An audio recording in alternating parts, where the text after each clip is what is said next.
नमस्कार. आता आपण पाहणार आहात यमराजांनी सांगितले अंथरुणावर बसून जेवल्याने काय होते. चॅनलवर नवीन असाल तर कृपया सबस्क्राईब करा. हा व्हिडिओ आवडल्यास लाईक करा आणि कमेंट करायला विसरू नका. चला तर पाहूया. जय श्रीहरी. हरिओम मित्रांनो, यमराजांनी स्वतः चित्रगुप्तांना सांगितले की माणसाने अंथरुणावर बसून भोजन का करू नये. मित्रांनो, ही एक वेळची गोष्ट आहे. यमलोकात यमराज आपल्या विशाल आणि दिव्य सभागृहात सुवर्ण सिंहासनावर विराजमान होते. सर्व दिशांना गांभीर्य आणि तेज पसरले होते. त्या सिंहासनाजवळ चित्रगुप्त आपले हस्तपत्र घेऊन नम्रपणे बसले होते. दोघांमध्ये धर्म आणि कर्तव्याशी संबंधित गहन चर्चा सुरू होती. चर्चेच्या एका विरामात चित्रगुप्ताने आदराने यमराजांना एक शंका विचारली, जी त्यांच्या मनात खूप दिवसापासून होती. हे प्रभू, कृपा करून माझ्या काही शंकाचे समाधान करा. माणसाने जेवण कशा प्रकारे करावे? जेवण्यासाठी योग्य दिशा आणि स्थान कोणते? कोणत्या ठिकाणी बसून भोजन करू नये? भोजनापूर्वी काय करावे आणि भोजनानंतर काय करावे? कोणाच्या घरचे अन्न खाऊ नये? कोणत्या ठिकाणी बसून भोजन केल्याने आयुष्य कमी होते? कृपा करून माझ्या या सर्व प्रश्नांची उत्तरे द्या. चित्रगुप्ताचे इतके नम्र प्रश्न ऐकून यमराज थोडे हसले. त्यांच्या तेजस्वी चेहऱ्यावर करुणा आणि गांभीर्य एकाच वेळी जाणवत होते.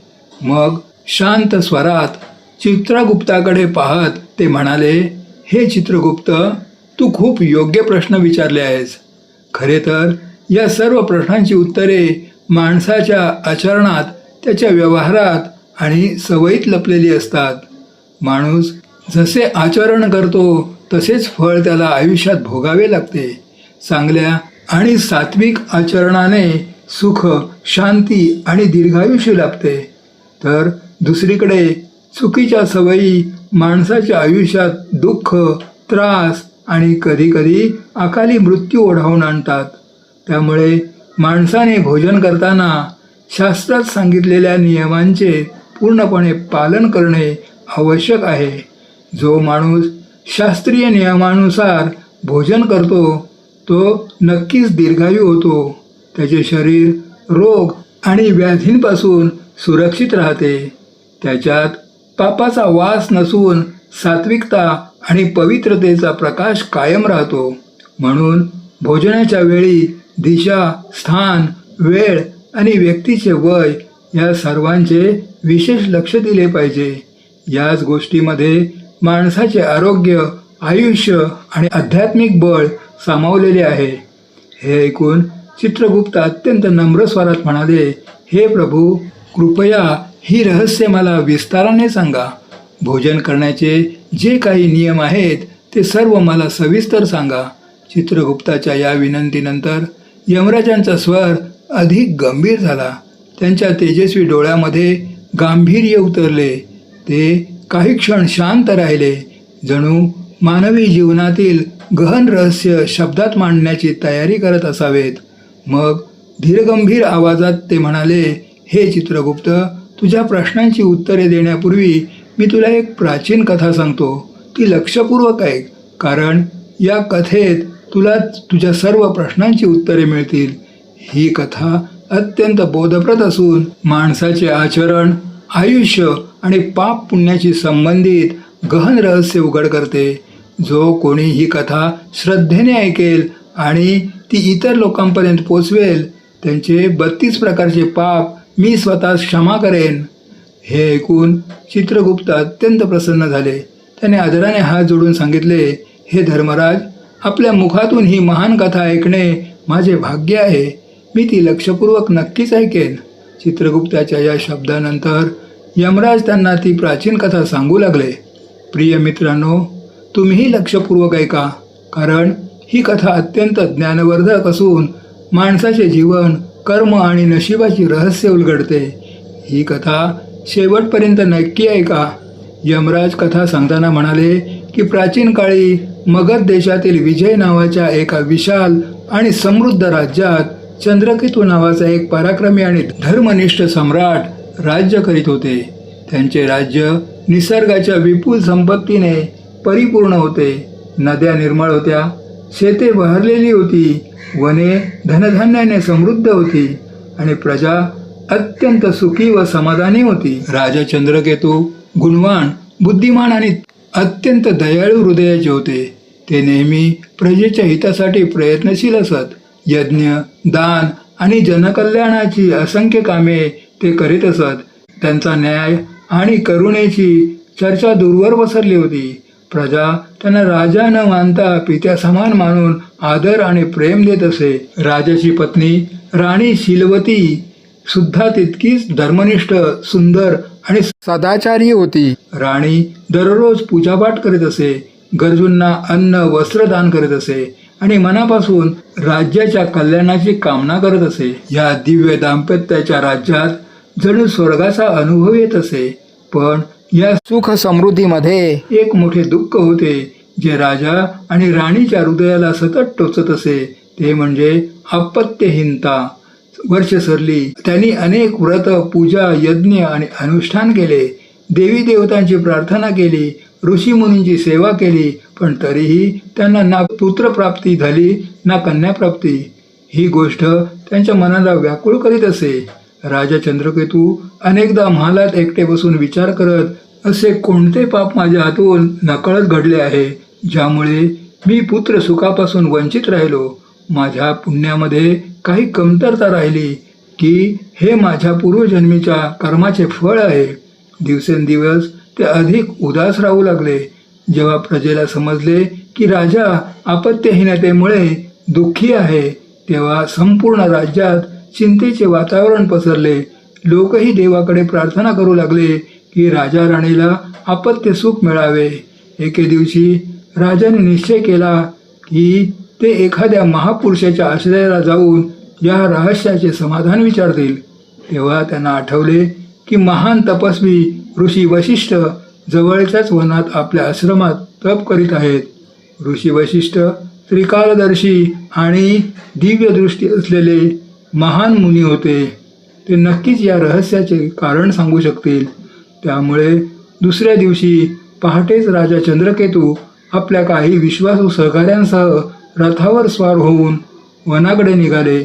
थोड्याच वेळात ते त्या शांत आणि पवित्र आश्रमात पोचले, जिथे हिरव्यागार वृक्षांची सावली होती आणि पक्ष्यांचा मधुर किलबिलाट वातावरणाला दिव्य बनवत होता. ऋषी वशिष्ठ आश्रमाच्या दाराशीच जणू त्यांची वाट पाहत होते. राजाला येताना पाहून त्यांनी तेजस्वी हास्याने त्यांचे स्वागत केले आणि म्हणाले, या राजन, आमच्या आश्रमात तुमचे स्वागत आहे. आज अचानक येण्याचे कारण काय? सर्व काही खुशाल आहे ना? राज्याच्या कामांतून विरक्त होऊन संन्यास घेण्याचा विचार तर नाही ना केला? ऋषींनी हे बोलताना हलकीशी स्मितहास्य केले, जणू ते राजाची मनस्थिती पारखत असावेत. पण पुढच्या क्षणी त्यांचे तोंड गंभीर झाले आणि ते शांत भावाने राजाची वाट पाहू लागले की आता ते आपल्या मनातील गोष्ट सांगतील. राजा चंद्रकेतूने दोन्ही हात जोडून अत्यंत नम्रतेने सांगितले, हे मुनिवर, राज्याची कामे व्यवस्थित सुरू आहेत.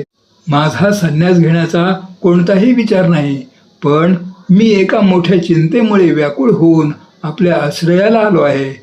आपण जगातील रहस्यांचे जाणकार आहात, त्यामुळे माझ्या शंकेचे समाधान फक्त आपणच करू शकता. राजाच्या आवाजातील दुःख आणि नम्रता पाहून ऋषी वशिष्ठांनी सहानुभूतीने विचारले, राजन, तुमच्यासारख्या पराक्रमी आणि धर्मनिष्ठ राजाला कोणत्या गोष्टीचे दुःख असू शकते? तुमची प्रजा सुखी आहे, राज्य समृद्ध आहे, तरीही तुमच्या मनात काही शंका किंवा दुःख असेल तर निसंकोचपणे सांगा. मी माझ्या शक्तीनुसार नक्कीच तुम्हाला मदत करेन. ऋषी वशिष्ठांचे हे करुण आणि आश्वासक शब्द ऐकून राजा चंद्रकेतूचे मन थोडे हलके झाले.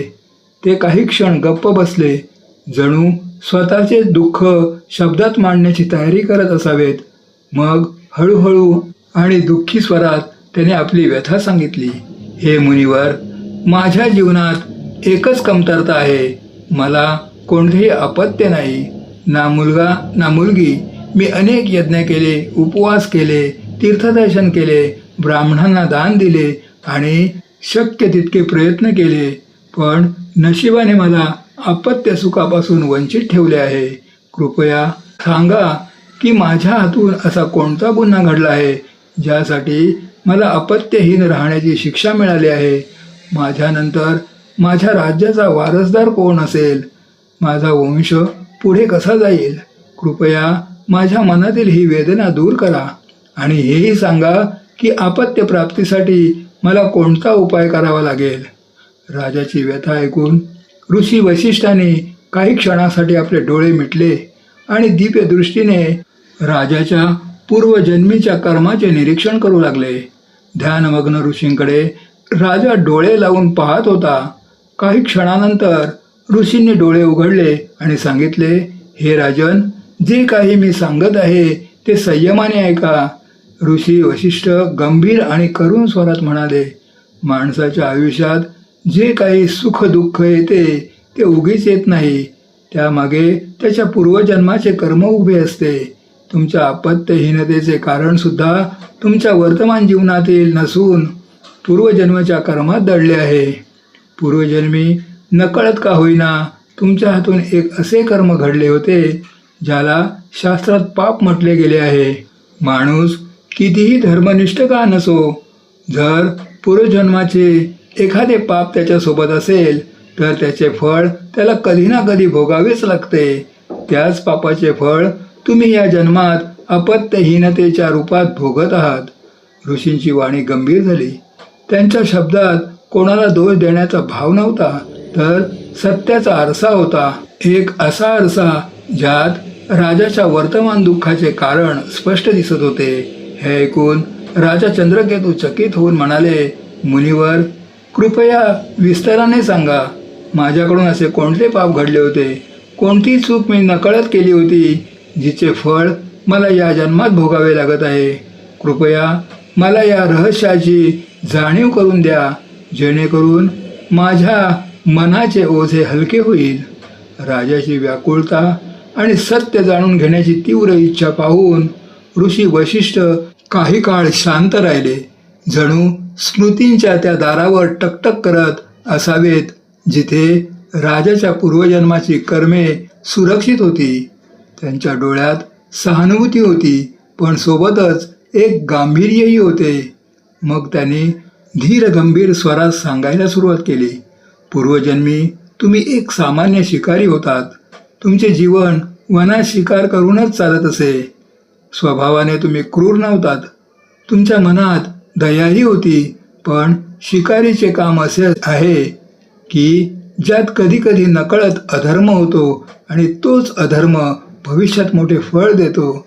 राजा लक्षपूर्वक ऐकत होते. ऋषी पुढे म्हणाले, एका दिवशीची गोष्ट आहे.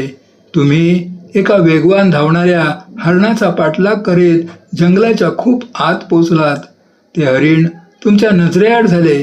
तुम्ही त्याला शोधत एका हिरव्यागार ठिकाणी पोचलात जिथे निसर्ग शांत आणि निर्मळ होता. तिथेच एक गाय आपल्या छोट्या वासराला प्रेमाने दूध पाजत होती. पण दुर्दैवाने तुमची नजर तिकडे गेली नाही. तुम्हाला वाटले की हरिण कदाचित झुडपांच्या मागे लपले असेल. हाच भ्रम तुमच्या आयुष्यातील सर्वात मोठा अपराध ठरला. तुम्ही न पाहताच त्या ठिकाणी बाण सोडला. तो बाण हवा चिरत थेट त्या गायीच्या शरीरात घुसला. ऋषींचा आवाज काही क्षणासाठी जड झाला. ती गाय अत्यंत जखमी होऊन वेदनेने जमिनीवर पडली. तिचे छोटे वासरू घाबरून थरथर कापू लागले. त्याच्या डोळ्यात भीती आणि असहाय्यता दाटली होती. जेव्हा तुम्हाला तुमच्या चुकीची जाणीव झाली तेव्हा तुम्ही पश्चातापाने व्याकुळ झालात. तुम्ही लगेच धावत गायीजवळ गेलात. जखम दाबून धरली. पानांनी रक्त थांबवण्याचा प्रयत्न केला. जे काही शक्य होते ते सर्व केले, पण काही वेळातच त्या पवित्र गोमातेने तडफडून प्राण सोडले. तुमचे हृदय त्या दिवशी तुटले होते, पण पाप तर घडलेच होते. ऋषी वशिष्ठाने गंभीर स्वरात सांगितले, राजन, गोमातेला विनाकारण त्रास देणे हे खूप मोठे पाप मानले जाते. गाय ही केवळ प्राणी नसून माते समान पवित्र मानली जाते. तिचे दुःख, तिची वेदना, तिचे रक्त या सर्वांचा प्रतिफळ खूप जड असते. तुमचा अपराध नकळत झाला असला तरी ते कर्मच तुमच्या या जन्मातील आपत्त्यहीनतेचे कारण ठरले. त्याच पापाचे फळ तुम्हाला या जन्मात आपत्त्यहीनतेच्या रूपात मिळाले. ऋषींचे वचन ऐकताच राजा चंद्रकेतूचे डोळे भरून आले. त्यांचे अश्रू टपटप पडू लागले.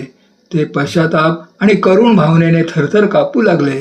ते दुःखी होऊन म्हणाले, मुनिवर, मला खूप मोठा पश्चाताप होत आहे की पूर्वजन्मी माझ्याकडून इतका मोठा अनर्थ घडला. मी नकळत गोहत्येसारखे महापाप केले. आज जेव्हा तुमच्या वाणीतून हे सत्य समजले तेव्हा माझे हृदय पश्चातापाने भरून गेले आहे. कृपा करून सांगा, या पापातून मुक्तीचा काही मार्ग आहे का? असा कोणता पश्चाताप आहे जो मी करू शकतो? मला या ओझ्यातून बाहेर पडायचे आहे. कृपा करून या पापातून मुक्तीचा उपाय सांगा. राजाची नम्र आणि दुःखाने भरलेली वाणी ऐकून ऋषी वशिष्ठांचे हृदय हळहळले. त्यांच्या डोळ्यात करुणेची चमक दिसली. ते शांत आणि कोमल स्वरात म्हणाले, हे राजन, प्रत्येक पापातून पश्चातापाद्वारे मुक्ती संभव आहे. जर माणूस खऱ्या हृदयाने पश्चाताप करत असेल आणि आपल्या कर्माचे प्रायश्चित्त करू इच्छित असेल तर ईश्वरही त्याला मदत करतो. तुमच्या बाबतीतही एक उपाय आहे. गोहत्या किंवा गायीला त्रास देण्याच्या पापाचे प्रायश्चित्त म्हणून तुम्ही पूर्ण श्रद्धा आणि भक्तीने गोसेवा केली पाहिजे. ऋषींनी पुढे समजावले, तुम्ही गायीची सेवा पूर्ण निष्ठेने करा. भुकेल्या गायींना चारा आणि स्वच्छ पाणी द्या. गोशाळा बांधा जिथे निवारा नसलेल्या आणि जखमी गायी सुरक्षित राहतील. आजारी गायींवर उपचार करा. त्यांच्याबद्दल प्रेम, आदर आणि भक्तीचा भाव ठेवा. राजन, लक्षात ठेवा, गोसेवेपेक्षा मोठे कोणतेही पुण्य या पृथ्वीवर मानले गेले नाही.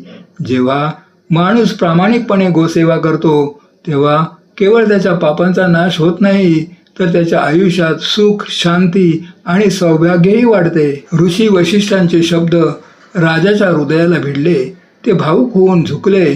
त्यांनी श्रद्धा आणि कृतज्ञतेने ऋषी वशिष्ठांचे पाय धरले आणि म्हणाले, मुनिवर, आपल्या शब्दांनी माझे हृदय हलवून सोडले आहे. मला या पापाची जाणीव होताच आत्मग्लानी झाली. मी आता आपण सांगितलेल्या मार्गाचे पालन करेन. गोमातेची सेवा करूनच माझ्या हातून घडलेल्या पापांचे प्रायश्चित्त करेन. ऋषी वशिष्ठाने राजाला आशीर्वाद दिला आणि प्रेमाने निरोप दिला. राजा चंद्रकेतू आश्रमातून परतल्यावर पूर्ण निष्ठा आणि संकल्पाने गोसेवेत मग्न झाले. त्यांनी राज्यभर प्रयत्न सुरू केले. ठिकठिकाणी गोशाळा बांधल्या. निराश्रित आणि जखमी गायींच्या संरक्षणाची सोय केली. चारा आणि स्वच्छ पाण्याची सुनिश्चित व्यवस्था केली आणि तज्ज्ञ वैद्यांकडून गायीवर उपचार करून घेतले. स्वतःही ते दररोज पहाटे गायीची पूजा आणि सेवा करीत असत. राणी शिलवती सुद्धा पतीसोबत मनापासून या पुण्यकर्मात सहभागी झाली. तीही रोज गायीची सेवा करीत असे, दान देत असे आणि भक्तिभावाने पूजा करीत असे. त्यांचा असा ठाम विश्वास होता की गोसेवेमुळे त्यांच्या आयुष्यातील अंधार नक्कीच दूर होईल. कित्येक महिने निस्वार्थपणे श्रद्धेने आणि संयमाने गोसेवा केल्यावर ईश्वराची कृपा झाली. राणी शिलवतीला अखेर एका सुंदर पुत्राची प्राप्ती झाली. राज्यातही आनंद आणि उत्साह पसरला. प्रजेने या शुभप्रसंगी आनंद साजरा केला आणि संपूर्ण राज्यात उत्सवाचे वातावरण तयार झाले. काळाच्या ओघात राजकुमार निरोगी आणि धडधाकट मुलगा म्हणून मोठा झाला. राजा आणि राणीने त्याला अत्यंत प्रेमाने आणि संस्काराने वाढवले. वर्षानुवर्ष आपत्त्यहीनतेचे दुःख सोसल्यानंतर आता त्यांचा आनंद गगनात मावेनासा झाला होता. आई वडिलांचे प्रेम इतके जास्त होते की ते राजकुमाराची प्रत्येक इच्छा पूर्ण करत असत. राजदरबारातील सेवक त्यांचे सर्व हट्ट पुरवत असत आणि त्यांच्या कोणत्याही चुकीवर त्याला शिक्षा न देता लाड करीत असत. काही वडीलधाऱ्या मंडळींनी आणि राजगुरूंनी वेळोवेळी त्याला शिस्त आणि शुद्ध आचरणाचे महत्त्व सांगितले, पण आई वडिलांनी प्रेमापोटी त्या सूचनांकडे दुर्लक्ष केले. राणी शिलवतीला वाटायचे की त्याच्या बालपणात केवळ आनंद असावा, म्हणून त्यांनी त्याच्या प्रत्येक चुकीला क्षमा केली. अशा प्रकारे राजकुमार किशोरवयीन होऊन 16 वर्षाचा झाला. राजा चंद्रकेतूने मनाशी त्याला आपला वारसदार मानण्यास सुरुवात केली होती, पण नशिबाला काही वेगळेच मान्य होते. 16 वर्षाच्या कोवळ्या वयात अचानक त्या राजकुमारावर एक गंभीर आजार ओढावला. राज्यातील कुशल वैद्यांनी आणि दूरवरून बोलवलेल्या डॉक्टरांनी अनेक उपचार, यज्ञ आणि प्रार्थना केल्या, पण कशाचाही उपयोग झाला नाही. काही दिवसातच दुर्दैवाने त्या तरुण राजकुमाराने प्राण सोडले. या अचानक झालेल्या संकटामुळे राजा राणीवर दुःखाचा डोंगर कोसळला. त्यांचे दुःख शब्दात मांडणे कठीण होते. संपूर्ण राज्यात शोककळा पसरली. लोक रडू लागले आणि देवाकडे प्रार्थना करू लागले. या अपार दुःखानंतर राजा चंद्रकेतूने राजगादी सोडण्याचा निर्णय घेतला. त्यांनी आपली सत्ता आपल्या पुतण्याकडे सोपवून राणी शीलवतीसह वनात ऋषी वशिष्ठांच्या आश्रमात राहण्याचे ठरवले. जेव्हा ऋषी वशिष्ठांनी राजा राणीला अत्यंत शोकाकुल अवस्थेत पाहिले, तेव्हा प्रेमाने त्यांचे कारण विचारले. राजन, तुम्ही इतके व्यथित का आहात? राजा चंद्रकेतूने रडत रडत आपल्या पुत्राच्या अकाली मृत्यूची कथा ऋषींना सांगितली. तेव्हा ऋषी वशिष्ठांनी ध्यान लावून दिव्य दृष्टीने पाहिल्यानंतर सांगितले, हे राजन, तुमच्या पुत्राचे आयुष्य कमी होण्यामागे कोणतेही बाह्य कारण नव्हते, तर ते त्यांच्या स्वतःच्या दैनंदिन आचरणात दडलेले होते. तुम्हाला पूर्वजन्मीच्या पुण्यफळामुळे पुत्रप्राप्ती तर झाली, पण तुमच्या मुलाने लहानपणापासूनच काही अशा अशुद्ध आणि अपवित्र सवयी लावून घेतल्या होत्या, ज्याचे वाईट परिणाम म्हणून त्याला अकाली मृत्यूला सामोरे जावे लागले. ऋषी पुढे म्हणाले, तुमचा मुलगा दररोज न आंघोळ करता जेवत असे. शरीर आणि मन जोपर्यंत पवित्र नसते तोपर्यंत केलेले भोजन रोगाचे कारण बनते. जो माणूस स्नान करत नाही किंवा स्वच्छता राखत नाही आणि त्याच अवस्थेत जेवतो, त्याचे आयुष्य हळूहळू क्षीण होते. त्याच्या शरीरात दोष वाढतात आणि रोगांची संख्या वाढते. आणि सर्वात मोठी चूक, तुमचा मुलगा नेहमी अंथरुणावर बसून जेवत असे. शास्त्रात स्पष्ट सांगितले आहे की जो माणूस अंथरुणावर बसून भोजन करतो त्याचे शरीर हळूहळू रोगाने व्यापले जाते. या सवयीमुळे पचनशक्ती नष्ट होते, शरीरात दोष निर्माण होतात आणि जीवनाचे तत्व कमकुवत होते. अशा व्यक्तीच्या आयुष्यात अकाली मृत्यूची भीती नेहमी कायम असते. तुमच्या मुलाने प्रेमामुळे मिळालेल्या सवलतीचा चुकीचा फायदा घेतला. आई वडिलांच्या अतिलाडामुळे त्याने शिस्त पाळली नाही आणि परिणामी त्याच्या शरीराने त्या अपवित्र सवयींची शिक्षा भोगली. अनेक वैद्य, यज्ञ, उपचार काहीही उपयोगी पडले नाहीत, कारण शरीर आधीच या सवयीमुळे कमकुवत झाले होते. ऋषी वशिष्ठांचे बोलणे ऐकून राजा आणि राणी दोघेही सुन्न झाले. त्यांचे डोळे ओलावले. त्यांना जाणीव झाली की प्रेमापोटी केलेल्या दुर्लक्षामुळे त्यांच्या मुलाचा संयम सुटला होता. निराशा, वेदना आणि पश्चाताप त्यांच्या मनात दाटून आला.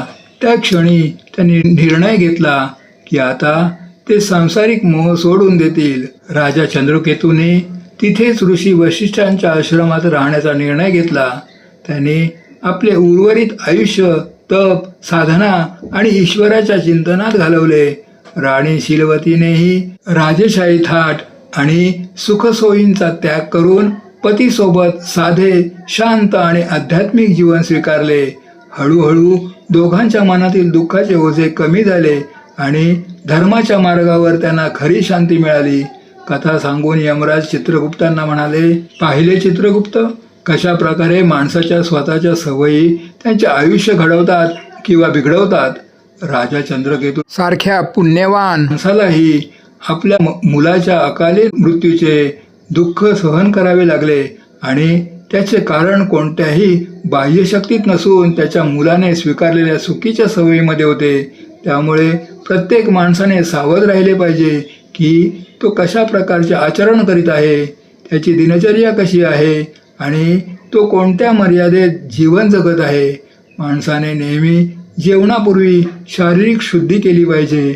आपले पाचही अंग, दोन्ही हात, दोन्ही पाय आणि तोंड स्वच्छ पाण्याने धुतले पाहिजेत. शक्य असल्यास जेवणापूर्वी स्नान करणे सर्वोत्तम मानले जाते. शास्त्रात न आंघोळ करता जेवण निषिद्ध मानले गेले आहे. असे करणे प्राण्यांसारखे आचरण मानले जाते आणि यामुळे आयुष्य कमी होते. तसेच शरीर रोगांनी ग्रासले जाते. स्वच्छतेनंतरच माणसाने अन्न ग्रहण करावे. भोजन सुरू करण्यापूर्वी माणसाने देवी अन्नपूर्णा आणि ईश्वराचे स्मरण करून कृतज्ञता व्यक्त केली पाहिजे, कारण त्यांच्याच कृपेने हे अन्न उपलब्ध झाले आहे. सोबतच अशीही प्रार्थना करावी की जगातील सर्व प्राण्यांना अन्न मिळावे. अशा प्रकारे मनातल्या मनात ईश्वराला नमस्कार करून आदराने भोजन केल्याने अन्न पवित्र राहते आणि शरीराला पूर्ण पोषण देते. भोजन करताना बसण्याचे स्थान सुद्धा शुद्ध आणि योग्य असले पाहिजे. जमिनीवर चटई अंथरून मांडी घालून बसणे श्रेष्ठ मानले जाते. या उलट अंथरुणावर बसून जेवणे अशुभ, अपवित्र आणि आरोग्यासाठी घातक मानले जाते. अंथरुणावर जेवल्याने शरीरात दोष वाढतात, पचनशक्ती कमकुवत होते आणि विविध रोग निर्माण होऊन आयुष्य संकटात टाकतात. हे चित्रगुप्त, 3 प्रकारचे अन्न माणसाने कधीही खाऊ नये.